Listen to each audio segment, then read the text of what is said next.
Hey guys, just speaking here to Alaa Dalghan about blockchain and investing in digital assets, and what makes a digital asset something worth investing in, and how do you decide which is better than the other when there's something like 5 to 10,000 coins showing up. How do you decide? Great question. It's a jungle out there when it comes to the amount of new coins or new projects hitting the block each and every day. So I will advise anyone who wishes to foray into this new and exciting world to follow the same rules that I follow in my own industry. First of all, rule number one, only invest the small part of your disposable income that you can afford to lose. Number two,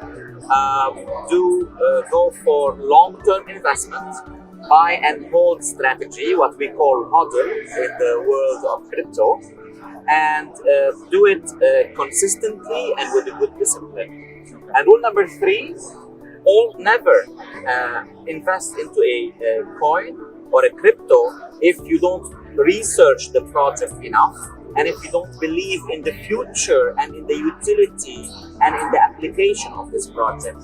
So if you only see a coin that is pumping 100x or 200x, that's not long term if it's not going to be there in 2 or 3 years. And this would be my top 3 advices. Okay.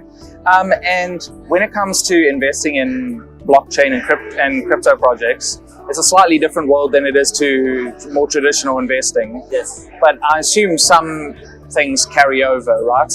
So in traditional investing, most important things we look for is revenue, is a cash flow, is to make sure that there's not sufficient debt or too much debt, that kind of thing. But those metrics are very hard to gauge in blockchain projects. Yes. Are there metrics or numbers or anything you look for first and foremost before you even start doing your due diligence? You see a number and you go, red alert, or this is interesting? Yes, 100%. There are a lot of metrics and a lot of fundamentals that help you decide whether to foray into a crypto project. You might not have a metric like the debts carried, because the crypto world is different than the stock world in that it's not, they don't take a corporate debt. It's all financed via ICO or initial token offering. And it's not a company per se, it's a DAO, most of them, especially the really decentralized ones. But there are metrics and key fundamentals to look at. Always look at the project utility first. Look at what these guys are trying to do. If you look at Theta, for example, they're trying to disrupt video streaming, disrupt YouTube and Spotify and podcast in a decentralized way. If you look at Helium, they're trying to disrupt IoT networks and 5G networks and democratize coverage. If you look at all of these currencies that are popping up for the gaming world, I know you're very interested in gaming, and you will see those cross-gaming props and NFTs on top of the blockchains like Engine or Flow or Mana. There is a utility there, there's a market application there. But if you're looking at solid mathematical metrics, I would advise you look at the tokenomics, how many of these tokens are out there, how many are in circulation, how many are allocated to the main team, how many are left in treasury. Also look at the chain analytics or the on-chain metrics. The beautiful thing about blockchain is you don't need to wait for your quarterly reports. All you have to do is go on chain metrics and read everything that is happening and every single transaction. And number 3, I would really advise to always subscribe to the feed of the team, whether it's a Telegram channel, whether it's a Discord channel, whether it's the Twitter account of the founder and the main people. Follow them, follow their announcements. All of these information together will allow you to form a very good, informed, educated idea about the project. Okay. And do you think there will ever be a day, because obviously at the moment to sort of gauge how projects are doing and how crypto's doing, there's obvious places like CoinMarketCap and that sort of thing, but do you think there'll ever be a space for monitoring or following Bitcoin or crypto projects in similar way that we kind of get the complexity that we do for finance. So, for example, it could be something like Yahoo Finance, but then we could go to, Seeking Alpha and all the. Do you think there will be a time for when we be able to have? Because the problem is you kind of need you need each project to buy into this, right? Because they need to be able to share. They want to share their info, and do you think that's something that? I would bet on that. I know we are still early. I mean, this sector moves so fast that people think because we're only we did not have enough mainstream adoption in a couple of years for DeFi projects, for example, that's already too late. The expectation of speed in the technology world and the crypto world and the DeFi world is very high. So yes, we are still pre-maturity when it comes to that market compared to the well-established stock market or financial market. But I would bet that as we mature more and more into the plateau of productivity in our growth curve, we'll have much more visibility. We will have much more journalism and analysis around that market. We will have much better tools to analyze the performance and to convey all of these information to the layman rather than the hardcore fan. Yeah, the nerds. The nerds. Yeah, we're nerds and proud. Yeah, I have a question then, and I'm not sure if you've thought about this, but and we had a discussion before we came on that we're into also more traditional investing methods. We're open to pretty much anything, right? And the one thing I've always had an issue with in the blockchain, it's not something that can't be overcome, but one of the things is that a lot of cryptocurrency projects treat their coins as both a currency or fiat and an equity. Yes. And that is difficult for a lot of traditional investors because to spend your coins to make purchases lowers your portfolio. It kind of expands your portfolio, which you are hoping to build. So for example, I'm a gamer and I love NVIDIA's products, but I would never buy an NVIDIA graphics card with an NVIDIA share. I would never spend them shares to buy graphics cards. So what do you say to more traditional investors who say, well, I like Ethereum and I like this, but it's counterintuitive because to buy something, I have to spend my equity. Yes. So what do we say? Well, what is the... This is a very good point. I don't think all crypto projects should aspire to be currencies. And I don't think all of them are. I think most of them are not. So Bitcoin set up to do a currency, a payment, a digital payment, but then ended up to be a store of value for a long time until the Lightning Network came, and now it's fast and you can do payment and currency with it.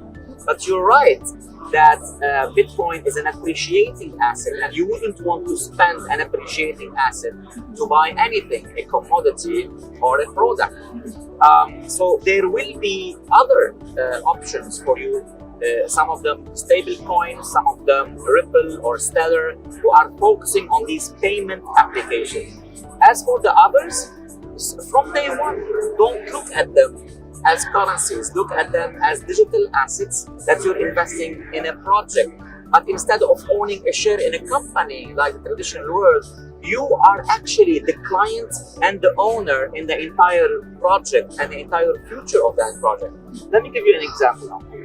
If you invest in Engine, okay, or in Mana, you are already investing in the future of NFT gaming, in the future of owning props and selling props and exchanging props in the virtual world, right, in the metaverse. So when you buy these tokens from these projects, you're not buying them to spend them on shopping from Amazon. No, you're buying them because you believe in the future of this technology, because you are a member of this community, and because you appreciate the fact that creating this community is what created this value.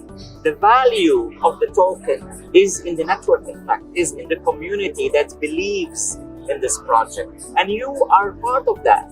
And owning a piece of this token, of this project, means you own a piece of this network and hence a piece of its value. And this is definitely not for spending. Yeah, no, I think one of our speakers yesterday, Isabella, said something that I think was quite poignant, is that if you purchase an Amazon share, which is about $3,000 now, Jeff Bezos is not going to give you the time of day.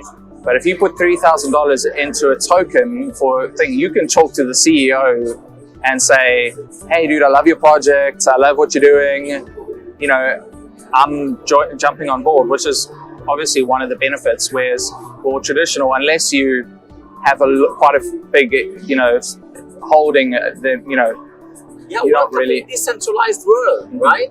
Welcome to the world where money is democratized, raising funds is democratized, the social media behind it is democratized, and everything is a DAO instead of being a corporate. So instead of having a steep hierarchy like you would usually see on Wall Street or in Silicon Valley or in traditional firms, now you're interacting with a DAO, and you will find young people who are happy to talk to you.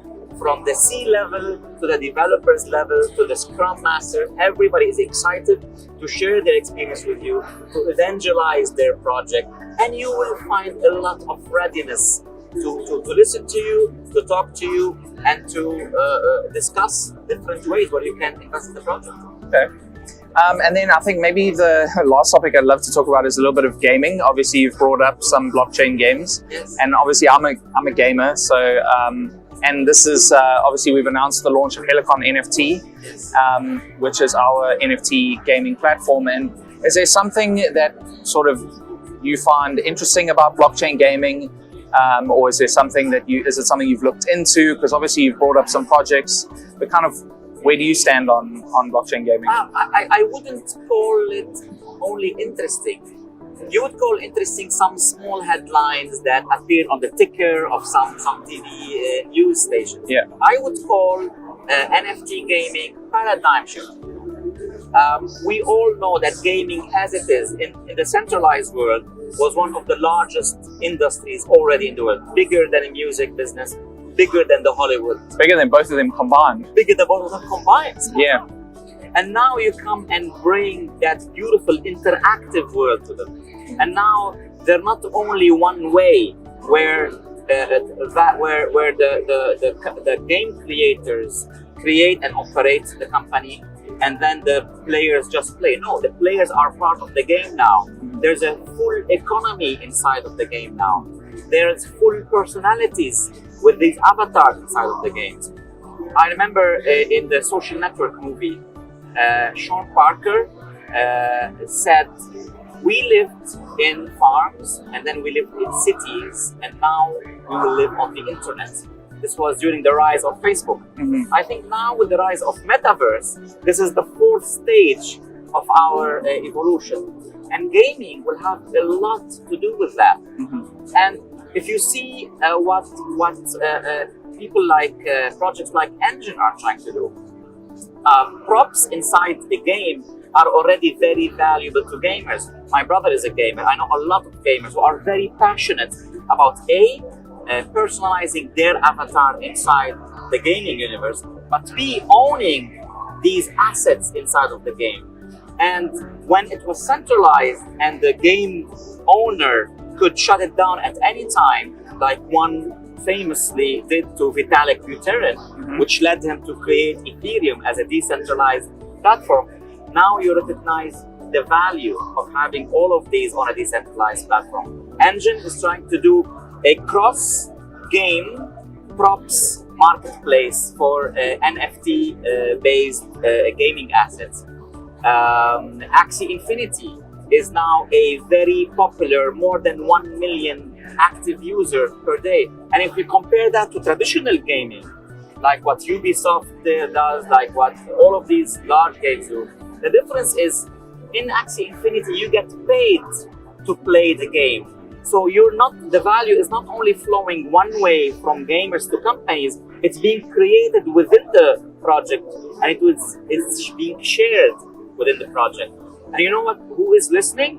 the traditional gaming companies. Just last week, Ubisoft announced their foray into that NFT world. So now people behind titles like Assassins seen what is happening in the Axie Infinity world and the Engine world, and they want a piece of this world.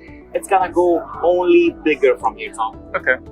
I think the one thing, the most important takeaway, I think, for both of us, though, is Engine is a really cool project, but Helicon NFT is an even cooler project. Awesome. So, I would love to learn more about it. So what we're trying to do is bridge games, which effectively are centralized applications, and they're like that for a reason, right? We don't want high ping, we don't want high latency, so we want gamers in the same server because we need them to be as close as possible so they can be competitive and have 144 frames a second. But what we don't want to be centralized is their wallets. Yes. So what we're using NFTs as is a bridge. So what we're saying is we love games, we love all the games that are out there, we love Counter-Strike and League of Legends and all these games, but what we want to fix is not the games, what we want to fix is the economies. And so what we're doing is we're taking NFTs and we're using that to bridge decentralized wallets, MetaMask, what have you, to the centralized games. And so because of that, you don't even need to build a blockchain game. You can retrofit any game to become a blockchain game. So our API is actually quite open. Think of it like DirectX or Vulkan. What you do is, as a developer, you can nominate or choose which in-game assets you want to tokenize, and the API handles it, uploads it to the market, and mints it on behalf of the gamer, and then applies a royalty for both the developer and the gamer. And so when you playing a game and you're like, oh, I really love this skin, I've done a lot to it, and you sell it, now you sell it and you make some money from it, but every additional sale, you will earn a passive revenue from the royalty. So will the developer, which means that the developer doesn't need to focus on the upfront costs of $60 or, because then you tell the gamer, do I buy your game or do I buy this game? Whereas you don't want that. You want them to play both games, and the one they continue to play is the one that will generate the most value for the developer, right? So this is fascinating. So that's you're offering even traditional game developers a shortcut into this new world of NFT gaming and blockchain value gaming. Yeah, because developers are very good at making games. Yeah. The complicated part is the tokenomics and the platform.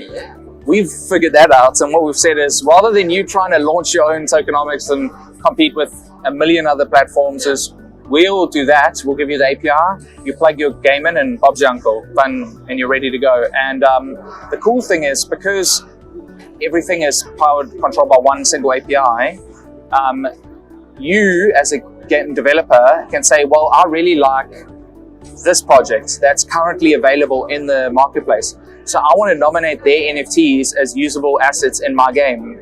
And so anyone who owns those NFTs can now use their NFTs from another game in your game. Nice. So maybe you have a collectible card game, so now all of a sudden those are now collectible cards. Or if you have a racing game, design 3D avatars. NFTs. Yeah, so and I think, the most obvious applications are sequels. When a new sequel comes out, you can move your assets from one sequel to the next without having to start all over again.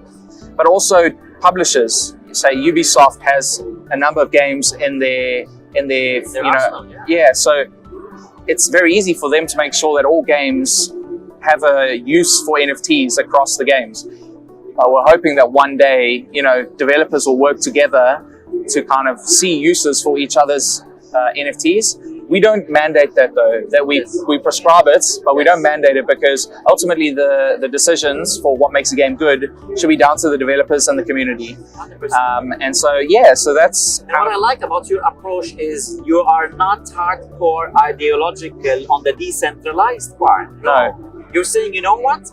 Centralization is good when it comes to low latency, when it comes to high frame rate, when it comes to good gaming experience. But decentralization is good when it comes to value, when it comes to tokenomics, when it comes to actually involving the gamer in the value created within the game. Yeah. So what you're doing basically is you're getting the best of both worlds with your project. Well, that's the thing. We love traditional games, and we have a lot of traditional gamers. And we've noticed that a lot of them are kind of struggling to find an entry into blockchain games. And we don't want that. There shouldn't be one or the other. You should be able to do both. So what we want to do is give them the option to keep playing their favorite MOBA or first-person shooter, but maybe earn a revenue from it. Awesome. If you want to get more nerdy and involve yourself in the staking, and that's also an opportunity. Obviously, we offer like staking, and we have a really cool thing called a master NFT. And so we've got 9 liquidity pools where we use those, a yield aggregator, to ensure there's always liquidity flowing through the marketplace, because we know NFT marketplaces have been struggling with liquidity. So we've kind of made sure that we've got these 9 pools that ensure that staking keeps tokens locked up. But what we've also got is something called a master NFT, which you can think, a master NFT, which you can think of as a governor of a liquidity pool, and you can purchase it and own it for 24 hours. And during that 24 hours, you will earn 1% of all trades and 5% of all mining that happens in your liquidity pool. Fascinating. After 24 hours, it goes back to the market, so no one can monopolize it. This is gaming meets NFT meets DeFi. That's it. I mean, it's a lot of words. Yes. So, but they make sense. It's not blinding by big words. It's you articulated beautifully. So where can people get more information? So so Helicon NFT, you can find our website. You can just go heliconNFT.com, but we'll be launching our economy in the beginning of next year, and we'll be showing our first games very shortly after that. And yeah, it's gonna be one hell of a ride. So I have zero doubt that you guys will be successful. Well, I hope you're gonna come play some games with us. Yeah, happy to. Yeah, awesome. I think that's all the time we have. Beautiful. And if we keep going, I'm sure we could. So we could go for hours, me and you, talking about these things. No, exactly. So let's wrap it up here, and then I think maybe we'll be able to chat again soon. Sure. Awesome. Thank you for your time. Thanks so much. And great event. Yeah, thank you.